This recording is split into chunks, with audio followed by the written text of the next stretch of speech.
We've got winter storms on the way. Not one, not two, but three, back to back to back. Now, when will they come? And how much snow and ice will they drop? All that and more in your forecast starting now. Hi-ya!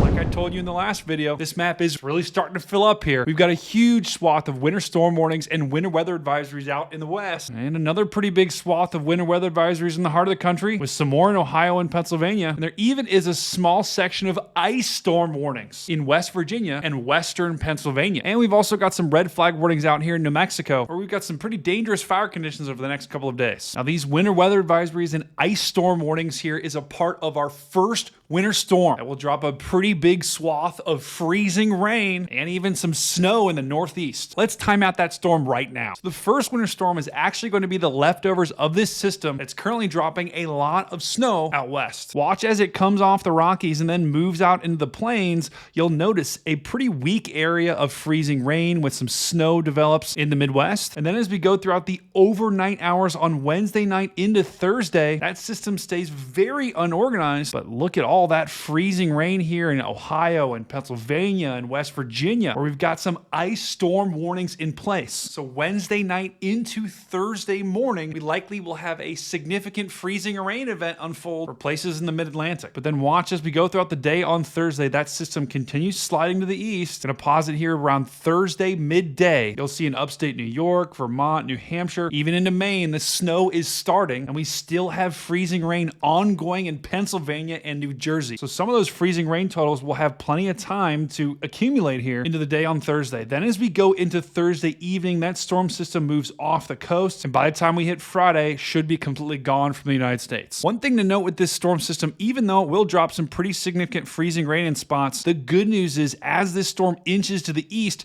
temperatures will warm up to above freezing. So all that freezing rain that accumulated during the day on Thursday should melt as we go into Thursday night and Friday morning. By the time this storm system is all said and done, it will have absolutely dumped snow in the mountains out in the west, with our big winner here being the Sierra Nevadas getting several feet of snow. Places like Lake Tahoe, skiers are going to be thrilled. We'll even have feet of snow fall up here in Oregon, Wyoming, Idaho, even into Montana. And as that storm system marches off to the east, it'll also drop a pretty good swath of snow here along the Canadian-USA border in Minnesota, Wisconsin, and the Upper Peninsula of Michigan. As this storm system moves off the east coast, it'll also drop a couple of inches of snow, say from Maine to New Hampshire and upstate New York. Now, what about the freezing rain totals? Those will be greatest in lower portions of the Midwest here, say in northern Indiana, northern Ohio, and the most significant totals will fall in Pennsylvania, where we've got those ice storm warnings in place. Zooming in here, I love making that sound. We'll have generally up to 1/10 of an inch here in Wisconsin, Iowa, Missouri, Illinois.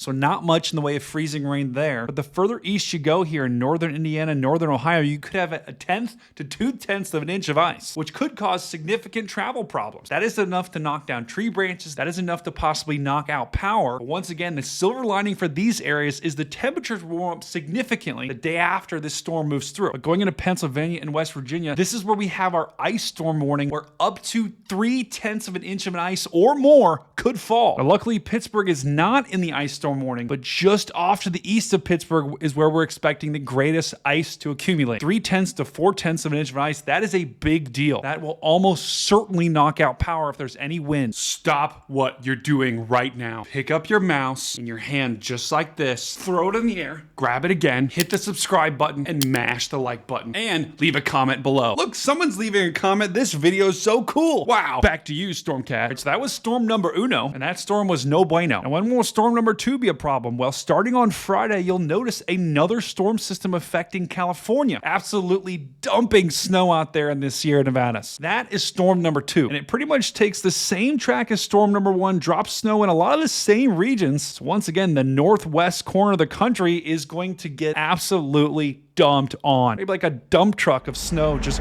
backing up, dumping. Anyway, so back to storm number two. So that'll move off the Rockies and take a very similar path to storm number one. Notice how this is a little bit better organized. We've got a low pressure forming here down at the surface. We've got some heavy snow on the northern side. This is going into this weekend. So this is Saturday the 8th.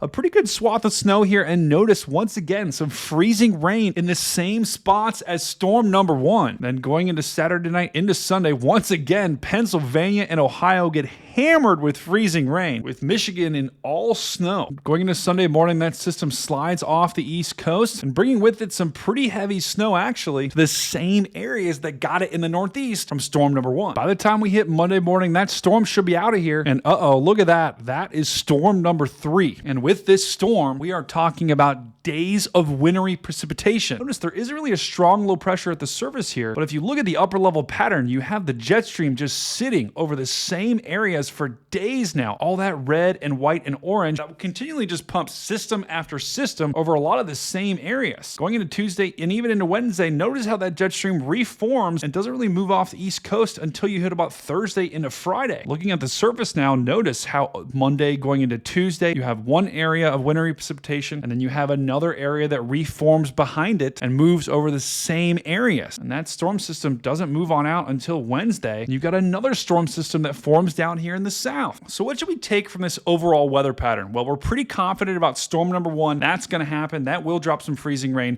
And then storm number 2, we're also fairly confident that we will have another storm towards the end of this week going into the weekend, Saturday and Sunday. Now, the big question is what will happen next week? And what we know now is there is the potential for a big time winter storm Monday, Tuesday, or Wednesday next week. What we don't know are the specifics. So how much snow will fall and who will get hit. I'm going to be watching the models like a hawk over the next couple of days where details will really be ironed out. How do we know there's going to be a storm next week? Let's look at the ensembles. This shows you the expected snowfall for the next 2 weeks. And this is the European ensemble. So that's 52 different variations of the European model run 52 different times. And this is the average of all of those models. Then they have just ridiculous snow totals out here in the mountains in the west with 1 to 3 to 4 feet falling depending on where you are. They're going to get absolutely crushed. Maybe we'll contribute some of the jet fund towards some lift tickets. We could probably buy 1 ticket for 1 day. The second big time snow signal here is in the upper Midwest and especially in the Northeast. And I'm telling you guys, this kind of signal from the ensembles is a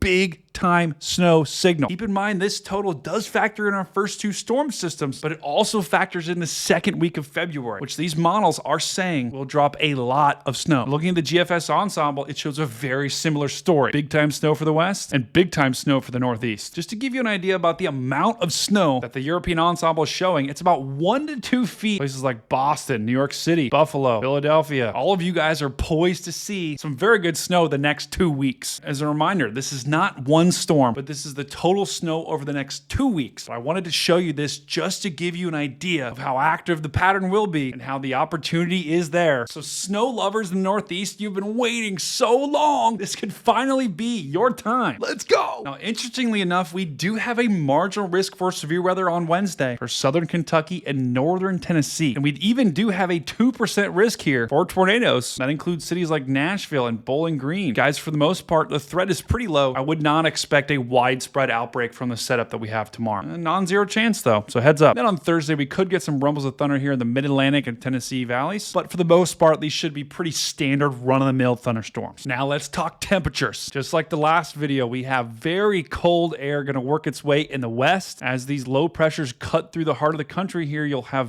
very cold air wrapping around on the backside. And then once these storm systems move through the Ohio Valley, you'll also get very warm air moving through the southeast. So you guys down there will have temperatures well above average. Florida, you're going to be in the 80s and cooking like a piece of bacon. I love bacon. If you love bacon, leave a comment. Let me know. And look, it's your favorite map again. Temperature anomalies. You know the drill. Purple, cold, red, and white, warm. And this shows how for the next couple of days, we've got some very cold air that's going to be sitting up here in the upper Midwest and Northwest. And check out those temperatures here in Ohio and Indiana. That is a big reason why our freezing rain will melt very quickly on Thursday. Going into the weekend, some of that Canadian cold air could make its way into the Northeast here. But as we go to next week, notice how that warm air reloads and we could have spring-like temperatures here from Texas to Ohio. But then on the backside of this low pressure, it'll be replaced by colder than normal temperatures. Look at all that scary purple working its way down into the Dakotas. But a lot of that air will struggle to make it into the United States and will moderate very quickly as we go into next weekend. Notice how it's replaced once again by a significant shot of warm air in the eastern half of the United States, with the coldest temperatures remaining remaining mostly in Canada. That'll be how this dance, it'll be the dance of ice and fire here. Colder temperatures remaining firmly planted out west, and off and on shots of warm air to folks east of the Mississippi. Guys, thank you so much for watching today's video. As a reminder, on Thursday, February 6th at 7 p.m., I'll be hosting a panel of storm chasers where we'll be talking about Senate Bill 158 in Oklahoma. It talks about giving some storm chasers licenses, which could allow them to get certain access to roads and other things during a severe weather event. We'll have opinions from both sides, and I want all of you to be there because I want to hear from you. And I might even make that same face I did in the thumbnail, like this. Oh my God! Wow, that was actually pretty good. I literally did that like on demand. Also, I don't know if you guys can't tell, I got the storm stash growing out. Let me know what you think in the comments below of the storm stash. All right, guys, we'll end it with the cat pick of the day. This pattern's got me shook like this cat. At the end of each video, I'll be doing the cat of the video. So send me pictures of your cat on Twitter if you want to get in the next video like this guy. Thanks for joining me, guys, today. And as always, find someone, tell them you love them, give someone a hug, do something nice for someone today. Hope all of you have a blessed week. And as always, this is Stormcat 5, and I'll see you on the next one.